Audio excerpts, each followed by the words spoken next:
सुख आता है तो फूल भी जाते हैं, दुख आता है तो घबरा भी जाते हैं। और ऐसा तो मैंने आपसे सदा कहा भाई, जो सुख में फूल रहा है, जो सुख में बड़ा प्रसन्न हो रहा है, जो सुख में सुख मान रहा है, उसको दुख में घबराना पड़ेगा, उसको दुख में दुखी होने के लिए तैयार रहना चाहिए। कभी कहा था मैंने आपसे भाई, अगर आप सोचो ना कि बुरा बुरा छूट जाए, अच्छा अच्छा रह जाए, ऐसा नहीं होगा। छूटेगा तो अच्छा बुरा दोनों ही छूटेगा। कोई पार होगा तो फिर द्वंद्व से ही पार होता है। बड़ी देर के बाद ये बात समझ में आई, गुरुजनों की कृपा से इसका अनुभव हुआ, तभी तभी तभी मन ने छोड़ा संसार का चिंतन कि भाई छूटेगा तो सभी छूटेगा। तभी मैं आपको बार बार कहता हूं भाई, स्वार्थ और परमार्थ एक साथ नहीं सधेंगे। स्वार्थ को छोड़कर परमार्थ की सिद्धि की जाती है, स्वार्थ की वृत्ति छोड़कर ही परमार्थ की सिद्धि की जाती है।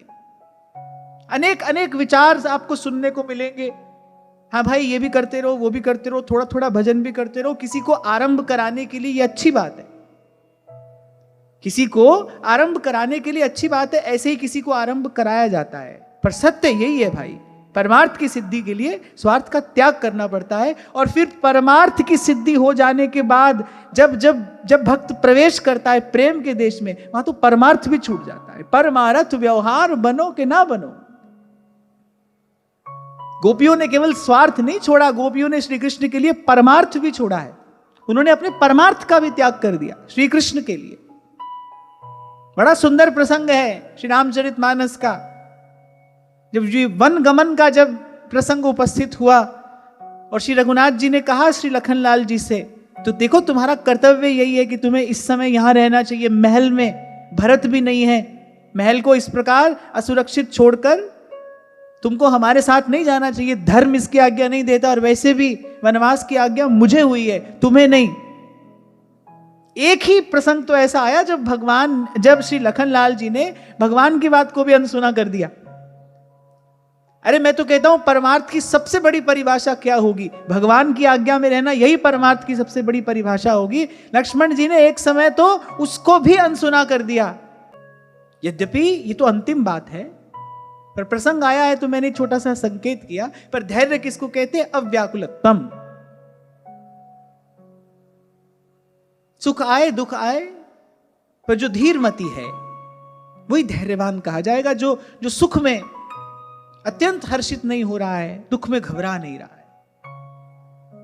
और मैं ये कहता हूं, शायद गीता जी के 5वें अध्याय का चिंतन करते हुए मैंने ये बात कही थी कि इसका अभ्यास दुख में नहीं, इसका अभ्यास सुख में करना चाहिए।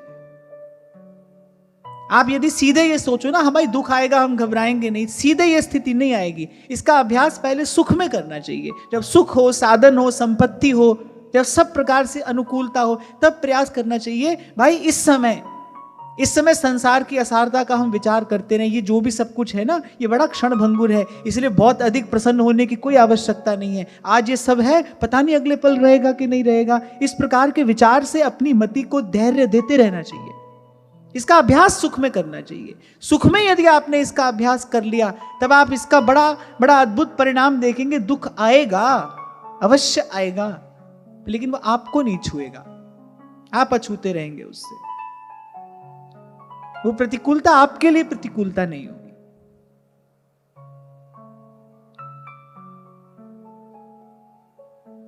ये जितने भी साधन हैं, सबकी सिद्धि तो अभ्यास से है ना। मैं बार बार आपसे कहता हूं, बड़ा महत्वपूर्ण शब्द है अभ्यास।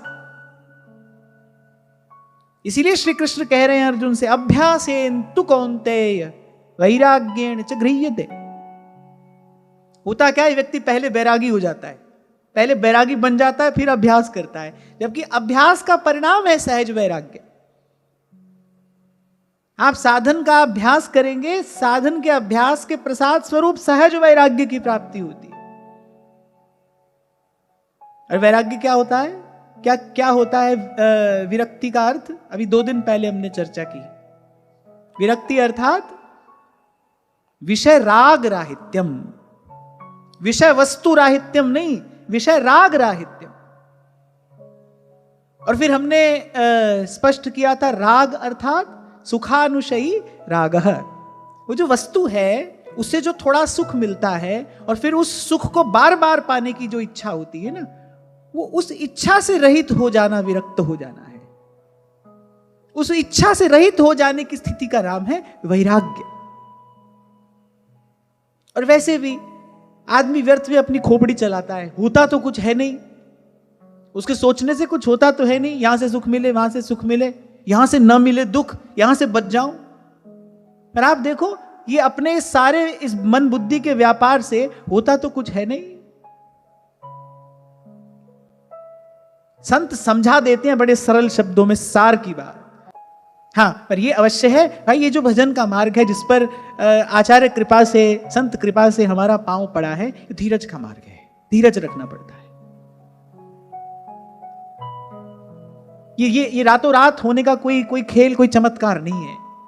आरंभ करो, आरंभ करो, फिर अनेक अनेक ऐसी परिस्थितियां आएंगी जब लगेगा अरे हम तो भूल गए, मार्ग भूल गए, भटक गए, भूल हो गई, गलती हो गई। ऐसा अनेक अनेक बार होगा।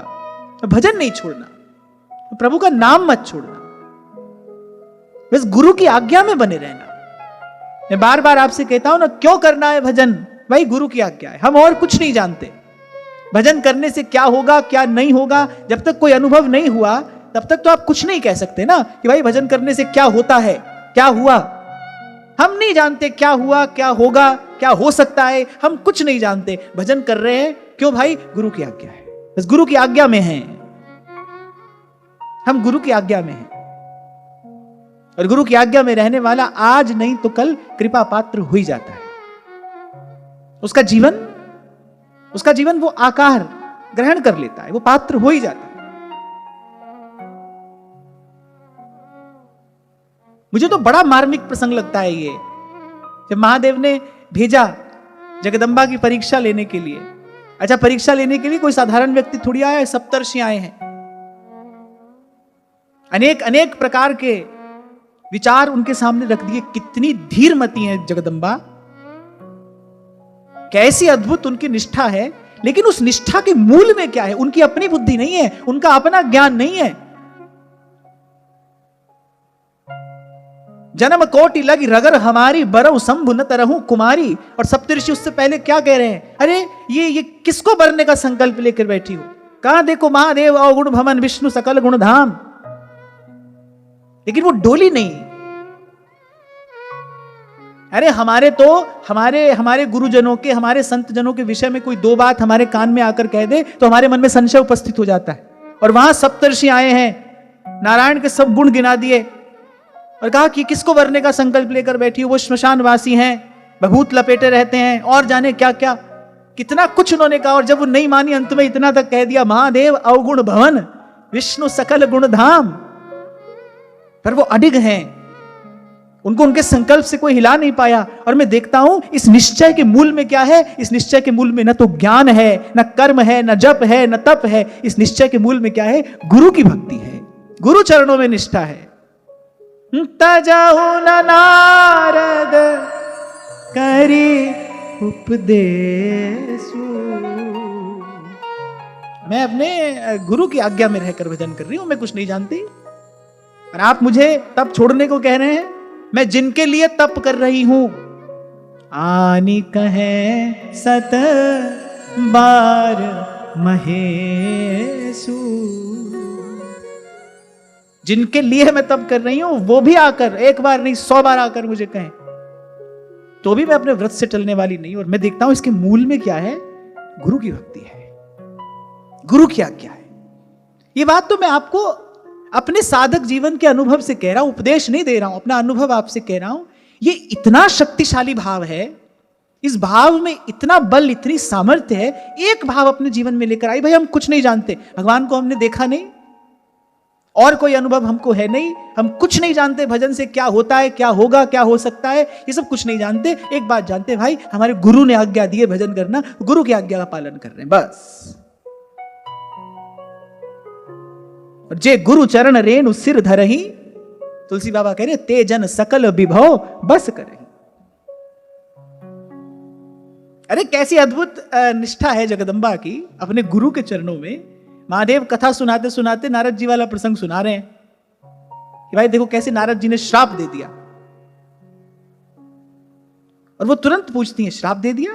हमारे गुरुदेव ने नारायण को श्राप दिया? तो क्या गलती की थी नारायण ने? महादेव हंसने लगे, बोले वाह, तुम्हारी गुरु भक्ति को हम प्रणाम करते हैं। ये प्रसंग सुनने के बाद तुमने ये नहीं कहा कि नारद जी ने श्राप क्यों दिया, तुम ये पूछ रहे हो नारायण से क्या गलती हुई थी? कोई अपराध तो उनसे हुआ होगा, है ना। मंदिर में गर्भगृह की देहली का पूजन होता है, क्यों? क्योंकि भाई वहीं से हमको नित्य दर्शन प्राप्त होता है, भीतर तक तो हमारा प्रवेश नहीं है। वो जो द्वार है ना, वो बड़ा पवित्र है, जो हमें नित्य प्रभु का दर्शन कराता है। इसलिए मैंने कहा भाई, ये भाव अपने आप में इतना सबल, इतना समर्थ है। एक ये भाव, कुछ नहीं जानते हम, एक बात जानते हैं भाई, हमारे गुरु ने कहा है नाम जपना, तो बस नाम जप रहे हैं। नामदेव जी ने यही तो कहा जनाबाई से, कुछ और तो कुछ तू जानती नहीं, शास्त्र आदि का विचार करने की बुद्धि तेरे पास में है नहीं। और मैं कहता हूं जनाबाई कितनी बड़भागिनी है, ये सब कुछ जानती नहीं। थोड़ा बहुत पढ़ने लिखने के बाद मैं आपसे ये बात कह रहा हूं भाई, ये सब जी का जंजाल है, इसके अलावा और कुछ नहीं है। सार की बात तो यही है, सोई कवि कोविद सोई रणधीरा, जो छल छाड़ी भजय रघुवीरा। मैं तो कुछ दिन पहले भी आपसे कह रहा था ना भाई, आपको सुनाना होता है तो 4 बात हमको पढ़नी पड़ती है, विचारनी पड़ती है।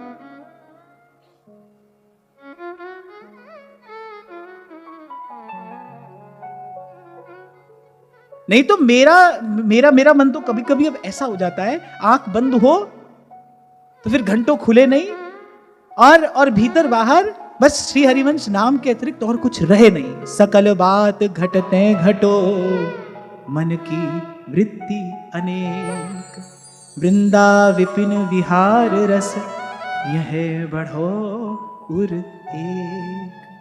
भाई कितना कितना कितना कर लो, यहां अंत में शून्य है, सब शून्य, निस्सार, कुछ सार नहीं है यहां पर। प्रभु के नाम के अतिरिक्त कुछ सार नहीं है यहां पर, एक भगवान का नाम सार है। इसीलिए लाख लाख बार आपको यही बात कहता हूं, भाई नाम जपो। हम तो भक्ति का भी कोई और अर्थ नहीं जानते, मैं तो नहीं जानता क्या होती है भगवान की भक्ति, मैं तो नहीं जानता। एक ही बात समझ में आ गई, सार भजन हरिवंश को, नाम जपिए। इसी को कहता हूं मैं, सारी शक्ति लगाओ आप नाम जप में, नाम जपो, घबराओ मत।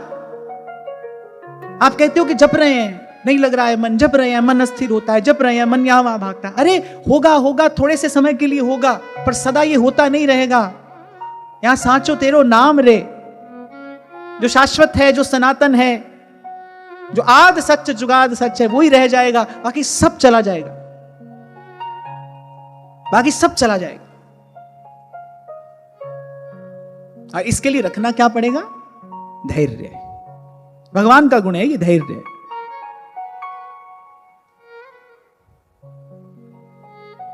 रोज ही देखो प्रभु के इस गुण का दर्शन तो आप नित्य अपने घर में ही कर सकते हो। किसी दिन आपका मन होता है तो आप 56 भोग बनाकर पवाते हो, किसी दिन रूखी सूखी रोटी रख देते हो, वो भी इच्छा नहीं होती सेवा करने की, जोर जबरदस्ती कर रहे हो। प्रभु धीरज रखते हैं, मुस्कुराते रहते हैं आपको देखकर, बोले कोई बात नहीं, आज भगत का मन नहीं है, आज अनमना है, कल ठीक हो जाएगा, कोई बात नहीं 2 दिन में आ जाएगा, आएगा तो हमारे पास, छोड़ के थोड़ी चले जाते हैं। धीरज धरे रहते हैं प्रभु। उनके जैसा धैर्यवान और कौन है? हम जैसे लोगों के साथ निभा रहे हैं, प्रभु के जैसा धैर्य और किस में होगा? हमारे हजार हजार अवगुण देखकर अनदेखा करते, उनके जैसा धैर्य किसके पास में होगा? प्रभु का ही गुण है, प्रभु का ही गुण है ये तो। और प्रभु जिसको देते हैं प्रसाद स्वरूप, फिर वो धीरज पाता है। प्रभु आधार बनते हैं जिसका, प्रभु की भक्ति जिसका जीवन आधार बनती है, वो धैर्य पाता है। वो कहता है अरे कबीरा तेरी झोपड़ी गल कट्टों के पास, अरे करेगा सू भरेगा तू क्यों होत उदास।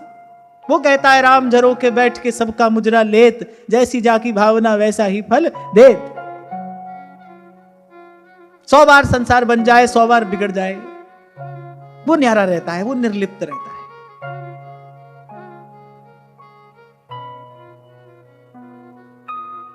और धैर्य के बाद माता पृथ्वी जिस गुण की बात कर रही है वो है मार्दव। मार्दव कोई बताएगा? नहीं।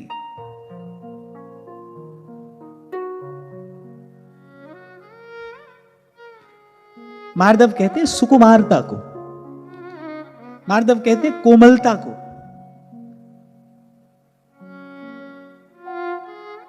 और ये सुकुमारता स्वरूप की भी है और स्वभाव की भी है। वो स्वरूप से भी बड़े सुकुमार और बड़े सुकोमल है। माखन से भी कोमल श्रीअंग है प्रभु का। मैया जब बांध रही थी कन्हैया को, नारद जी बड़े व्याकुल हो गए ये दृश्य देखकर। प्रभु के उदर पर रस्सी का निशान भी पड़ गया ना, तभी तो नाम पड़ा दामोदर। मैया बांध रही है, नारद जी बड़े व्याकुल हो रहे हैं। कह रही भैया क्या करती है, देख माखन से भी कोमल श्रीअंग है मेरे प्रभु का, वो तो इतनी कठोर कैसे हो गई। इतने कोमल, स्वरूप से भी कोमल है और स्वभाव की कोमलता का तो कहना ही क्या। स्वभाव की कोमलता का तो क्या कहना है। सकृदेव प्रपन्नाय तवास्मीति जयाचते अभयं सर्वभूतेभ्यो ददाम्येतद्व्रतम्। तभी परमानंद स्वामी कह रहे हैं, प्रीति तो नंद नंदन से कीजे, संपत्ति विपत्ति परे, प्रतिपालय कृपा करे सो जीजे। ने हस्त कमल की छाया राखे, सेवा सुमिरन माने, अंतर्गत की जाने। स्वभाव का तो क्या कहें, स्वभाव पर ही तो सब न्यौछावर है। प्रभु के स्वभाव पर ही तो सब न्यौछावर है। हमारे यहां नित्य निकुंज में ये जो प्रियाजू की सहचरियां हैं, जो कहती हैं किमीशेन श्याम प्रिय मिलन यत्नैरपि चकिम, वो कहती है अगर वृषभानु नंदिनी के चरणों की सेवा मिल जाए, अगर श्री जी के महल की टहल मिल जाए, बोले अरे फिर श्याम सुंदर के मिलन यत्न से भी हमारा क्या प्रयोजन है, फिर इनके लिए भी क्या प्रयास करना है। यदि श्री जी के चरण कमलों की सेवा मिल जाए, कारण क्या है, बोले श्री जी का रूप तो है ही, पर श्री जी का जो स्वभाव है ना, सहज स्वभाव परो नवल किशोरी जू को, जो मृदुता है ना, ये मार्दव से ही बना है। मृदुता दयालुता कृपालुता की राशि है। और भाई संग का रंग तो चढ़ता ही है, संग का रंग तो चढ़ता ही है ना। प्रिया प्रीतम सदा के संगी हैं, किसका रंग किस पे चढ़ा है। एक बार प्रिया जी ने मिलने से मना कर दिया, मैं नहीं मिलूंगी। क्यों नहीं मिलोगी, सखियों ने पूछा, क्यों नहीं मिलेंगी आप। बोली मैंने सुना है कि इनके संग इनसे जो मिलता है ना, सांवरे से जो मिलता है वो सांवरा हो जाता है, तो मैं सांवरी हो गई तो मैं नहीं मिलूंगी। अब वो भोली तो है ही, अतिशय भोली है। तब ललिता जी ने समझाया, ललिता जी ने कहा अरे सांवरे संग तू सांवरी है, अरे बावरी बात बताई यह कौन है। बोले सांवरे संग तू सांवरी है, बावरी बात बताई यह कौन है। किसने बता दिया तुझे ये। सोने को रंग कसौटी चढ़े, कसौटी को रंग चढ़े नहीं सोने। कसौटी का पत्थर देखा होगा ना आपने, शाम होता है और हमारी प्रिया जी कैसी तप्त कंचन गौरांगी। ललिता जी ने कहा कि जब स्वर्ण को रगड़ा जाता है कसौटी पर, तो कसौटी पर स्वर्ण का रंग चढ़ता है। स्वर्ण काला नहीं होता, स्वर्ण पर कसौटी का रंग नहीं चढ़ता है। संग का रंग तो चढ़ता है, पर प्रिया जी का रंग चढ़ता है लाल जी पर। ऐसे तो लाल जी अनुग्रह भी करते हैं, निग्रह भी करते हैं। प्रिया जी के संग रहते रहते ये भी बड़े दयालु हो गए हैं। और इसी स्वभाव का विचार करके तुलसी बाबा गाते हैं, गई मारन पूतना और कुछ काल कूट लगाए, मातु की गति दई ताहि कृपाल जादव राय। तभी श्रीमद् भागवत कहती है कमवा दयालुम शरणम ब्रजेम, इनके जैसा और कौन है जिनके शरण में जाया जाए। तो स्वरूप भी बड़ा कोमल है और स्वभाव की कोमलता का तो क्या कहना है। ये एक पंक्ति अपने अपने हृदय में सहेज कर रख लेने जैसी है। रंच प्रेम में अपन पो हारत नवल किशोर। एक बार थोड़ी देर बैठकर सब भूलकर केवल एक इसी पंक्ति का विचार करो। संत कह रहे रंच प्रेम में, रंच मात्र प्रेम में अपने आप को हार जाते हैं प्रभु। देखो कितने अभागे हैं हम, भारत की भूमि पर मनुष्य का जन्म मिला, आज तक रंच मात्र प्रेम प्रभु से नहीं कर पाए। रंच प्रेम नहीं हुआ। रंच प्रेम होता तो प्रभु तो हार जाते, क्योंकि प्रभु को जीव की सामर्थ्य का पता है। रंच प्रेम में तो अपने आप को हार जाते। एक अपार समृद्धिमान व्यक्ति खूब धन संपत्ति किसी को दे दे, कोई बात नहीं, उसके पास तो है भाई देने के लिए, थोड़ा सा उसने दे दिया। लेकिन कोई दीनहीन अभावग्रस्त, कोई दीन हो, अभावग्रस्त हो, वो अगर कुछ संचय करके आपको दे रहा है ना, तो वो अमूल्य है, उसका कोई मोल नहीं है। मेरे जीवन में एक दो बार ऐसी घटनाएं घटी, ऐसे एक दो लोग आए मेरे सामने, सुबह से रात तक मेहनत करके थोड़ा धन अर्जित कर रहे हैं, और 2 महीना 4 महीना 6 महीना उस अर्जित किए हुए धन को फिर संचय कर रहे हैं। किस लिए कर रहे हैं? बोले जय जय को देंगे, वो इससे श्री जी की कोई सेवा करेंगे। वो जो थोड़ी सी वस्तु आई ना मेरे पास, वो अमूल्य है, उसका कोई मोल नहीं है। ऐसे ठाकुर जी जानते हैं जीव की सामर्थ्य क्या है। उसमें से जब कोई रंच प्रेम प्रभु को देता है ना, प्रभु उसका मूल्य लगाते हैं। मैं तो एक बात सदा से कहता आया हूं भाई, भाव का आदर, प्रेम का आदर प्रभु के अतिरिक्त कोई नहीं कर सकता है, कोई नहीं कर सकता है। इसलिए जो प्रभाव में सेवा कर रहा है, हाँ ठीक है, उसकी सेवा अच्छी है, लेकिन जो अभाव में भी करने का प्रयास कर रहा है ना, उस सेवा के मूल में प्रीति है, प्रीति करा रही है, प्रेम करा रहा है। अपना सुख प्रेम के अतिरिक्त कोई नहीं छोड़ सकता। ये जो अपना सुख छोड़ देने की भावना है ना, ये प्रेम के अतिरिक्त और किसी भी प्रकार से जीवन में नहीं आ सकती। प्रेम छुड़ा देता है अपना सुख, अपने प्रियतम के लिए, अपने प्रेमास्पद के लिए। अपना सुख क्या, वो तो अपने प्राणों का भी उत्सर्ग करा देता है, प्रेम कराता है। इसलिए जो अभाव में भी सेवा कर रहा है, उसकी सेवा के मूल में क्या है? उसकी सेवा के मूल में प्रेम है, प्रीति है, प्रीति कराती है ये कार्य। शायद मैंने आपको कभी ये घटना भी सुनाई थी कि जब एक वृद्ध माता ने तुलसी दल से बने कुछ आभूषण मेरे सन्मुख किए, और उसने मुझसे कहा था कि इससे अधिक तो देने की मेरी सामर्थ्य नहीं है, तुलसी दल है और कुछ मेरे पास में नहीं है, मेरी सामर्थ्य भी नहीं है, और प्रभु तक मैं इसको पहुंचा भी नहीं सकती। मैं वो दृश्य कभी भूल ही नहीं सकता, उस वृद्ध माता के कांपते हुए वो दोनों हाथ जिसमें वो तुलसी दल के बने आभूषण रखे थे। मैं अभी व्यासपीठ पर जाकर बैठा ही था, दिल्ली की घटना है, बैठा ही था, और वो माँ मेरे पास में आई और उसने वो कांपते हाथों से वो आभूषण मेरे आगे किए। उसका स्वर भी कांप रहा था, उसकी अवस्था बता रही थी, उसकी अवस्था बता रही थी कि साधन की दृष्टि से अभावग्रस्त है, इसके पास बहुत कुछ है नहीं। और जब उसने मुझे दिया, वो दिन, वो क्षण, वो दृश्य मेरी आंख के आगे से जाता नहीं। और जाने किसने उसका भाव स्वीकार किया। स्वीकार करने वाला तो वही है, उसके हृदय में भी वही बैठा था, मेरे हृदय में भी वही बैठा है। पर मेरे हृदय में बैठे उस अंतर्यामी ने मानो कह दिया कि प्रभु कृपा करे और इस माता को जीवन में कभी अब कोई और कष्ट ना देखना पड़े, मेरे हिस्से का सारा सुख, सारी प्रसन्नता उसको मिले। उसके बाद मैंने कभी उसको नहीं देखा, पर यदा कदा मुझे उसका स्मरण अवश्य होता है। मूल में क्या है? रंच प्रेम ही तो है। एक बार मिली मुझसे, आज भी मैं आपसे बता रहा हूं, बताते बताते मेरा हृदय भर आता है, मेरे नेत्र सजल हो जाते हैं उस घटना का स्मरण करके। क्या है मूल में? रंच मात्र प्रेम है। और इसी रंच प्रेम की बात ध्रुवदास जी कह रहे हैं, रंच प्रेम में अपन पो हारत नवल किशोर, हारत नवल किशोर। जैसे डोंगरे जी महाराज कहते थे ना कि स्वरूप अतिशय सुंदर है, स्वभाव अतिशय चंचल है। ऐसे अतिशय चंचल भी है, अतिशय कोमल भी है, अतिशय कोमल स्वभाव है। फिर काम मोहित गोपिका, तुलसी बाबा स्पष्ट कह रहे कि गोपियां काम से मोहित थी, काम मोहित गोपिका, और कृपा अतुलित कीनी, जगत पिता विरंच तिन के चरण की रज लीनी।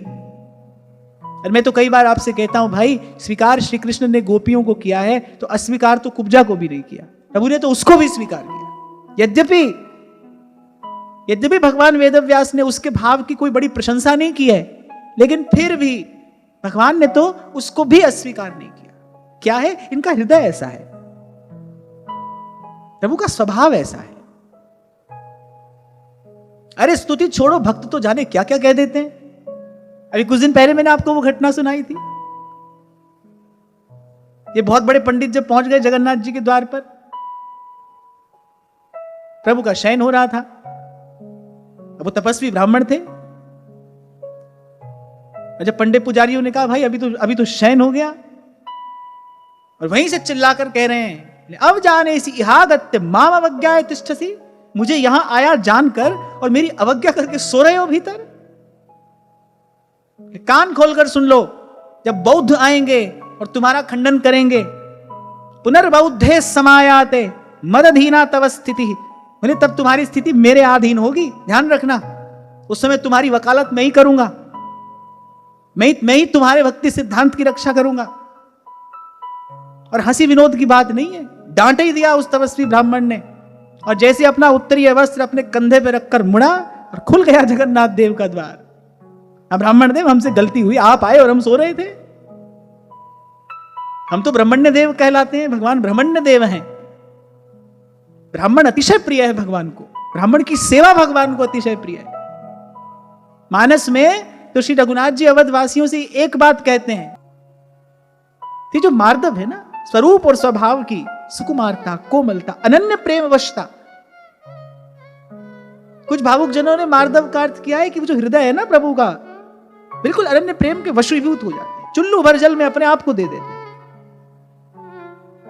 भक्तों की सेवा करते करते अघाते नहीं। आज तक जो यश दिया अपने भक्तों को ही दिया।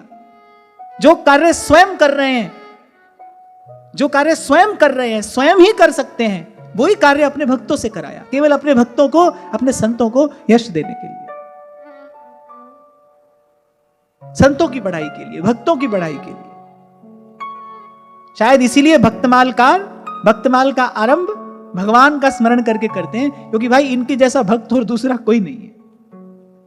इनके जैसा भक्त है ही नहीं कोई दूसरा, यही भक्त हैं, ये भक्तों के भक्त हैं।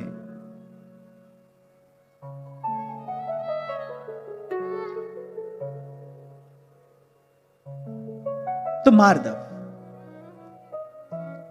आगे कह रहे हैं, प्रागल्भ्यम प्रश्रयशीलम सह ओजो बलम भगः गांभीर्यम स्थैर्यमास्तिक्यम कीर्तिमानो अनहं कृतिः। उसके बाद कह रहे प्रागल्भ्यम, प्रगल्भता। भी पूछो आपसे, किसे कहते हैं प्रगल्भता? प्रगल्भ, प्रचंडम प्रकृष्टम प्रगल्भम परेशम अखंडम अजम भानुकोटि प्रकाशम। प्रगल्भ किसे कहते हैं? प्रगल्भता। यहां एक प्रकार से यही कहा गया है कि जो वेद का सिद्धांत है, वेद की जो मर्यादा है, जिसका अतिक्रमण कोई नहीं करता, किसी को नहीं करना चाहिए, बोले अपने भक्त के लिए प्रभु उसका भी अतिक्रमण कर जाते हैं। प्रबल प्रेम के पाले पड़कर प्रभु को नियम बदलते देखा, अपना मान टले टल जाए, भक्त का मान न टलते देखा। सरकार को सहयोग देने वाले जो लोग होते हैं ना, कभी कभी सरकार उन लोगों की अनुकूलता के लिए कोई नियम बदल देती है, नया नियम बना देती है। ऐसा होता ही है लोक व्यवहार में। ऐसे ही प्रभु भक्त के लिए नियम भी बदलना पड़े तो बदल देंगे। दिन में रात कराई दी थी, सूर्य भगवान को संकेत किया, बोले छिप जाओ थोड़ी देर के लिए, बेचारे छिप गए। हाँ बोले चलो अब बाहर वापस आ जाओ, लो बाहर वापस आ गए। इसे कहते हैं ना काल की गति रोक देना, समय की गति रोक देना, प्रकृति के नियम का अतिक्रमण कर देना। किसके लिए? भक्त के लिए। निशंक हैं, निशंक, काहू पे न डरे, सबको नियम में रखते हैं। और ऐसे आपका कोई एक भक्त आता है, आप उसके लिए एक क्षण लगाते हैं, नियम तोड़ देते हैं।